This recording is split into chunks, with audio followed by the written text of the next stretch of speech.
Hi welcome to இரவி. இன்னைக்கு வந்து ரொம்ப சிம்பிளான ஒரு பேட்டர்ன் ப்ளவுஸ் வந்து பார்க்க போறோம். இது ஆக்சுவலா பேட்டர்ன் கூட சொல்ல முடியாது, பட் ரொம்ப சிம்பிளா அதே சமயம் அழகா இருக்கும். சாரி பாத்தீங்க அப்படின்னா நல்ல ஒரு டார்க் பர்பிள் கலர்ல இருக்கு. இதுக்கு வந்துட்டு பிளவுஸ் வந்துட்டு அதுலயே தான் கொடுத்துருந்தாங்க, ரன்னிங்லேயே தான் இருக்கு.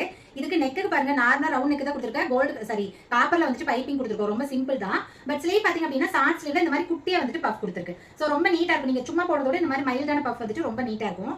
இந்த பிளவுஸ் பாத்தீங்க அப்படின்னா கஸ்டமர் வந்துட்டு எல்லா சாரிக்கும் மேட்ச் பண்ணிக்கிற மாதிரி எடுத்திருக்காங்க. ஸோ இது வந்து உள்ள ஃபுல்லாவே ஹெவியா சீக்வன்ஸ் டிசைன் கொடுத்துருக்காங்க. இந்த மெட்டீரியல் தனியாக எடுத்ததான். இது பாருங்க போட் நெக் கொடுத்துட்டு கீழே வந்துட்டு ஓப்பன் கொடுத்துருக்கோம், ஒரு ஷேப் கொடுத்து ஓப்பன் கொடுத்துருக்கோம். ஸோ ரொம்ப சட்டிலா சிம்பிளா வேணுங்கிறவங்களுக்கு இந்த டிசைன் வந்து நல்லா இருக்கும். மேலே கீழே வந்துட்டு பட்டன் கொடுத்துருக்கு. ஃப்ரண்ட் நெக்ல வந்துட்டு கொஞ்சம் லோ நெக் கேட்டிருந்தாங்க, அதனால லோவா கொடுத்துருக்கோம். பிரின்சஸ் கட் தான் கொடுத்துருக்கோம். ஸ்லீவ் பாத்தீங்க அப்படின்னா ஷார்ட் ஸ்லீவ் தான். இதை நீங்க என்ன மாதிரி ஸ்லீவ் போட்டீங்கனாலும் நல்லா இருக்கும். ஸோ ஷார்ட் ஸ்லீவ் தான் பண்ணிருக்கோம். ஓகே, இந்த மாதிரி ரொம்ப சிம்பிளான ஒரு டிசைன் பிளவுஸா இருக்கட்டும், இல்ல கிராண்டான பேட்டர்னா இருக்கட்டும், என்ன மாதிரி பிளவுஸ் கேட்டீங்க அப்படின்னாலும் நாங்க உங்களுக்கு கஸ்டமைஸ் பண்ணி கொடுக்குறோம். நீங்க இந்தியா மட்டும் அவுட் ஆஃப் கண்ட்ரில இருந்தீங்க அப்படின்னாலும் எங்ககிட்ட ட்ரெஸ் வந்து கஸ்டமைஸ் பண்ணிக்கலாம். ஓகே, பிளவுஸ் கஸ்டமைஸ் பண்ணணும் அப்படின்னா கீழே இருக்கிற வாட்ஸ்அப் நம்பர்ல கான்டாக்ட் பண்ணுங்க.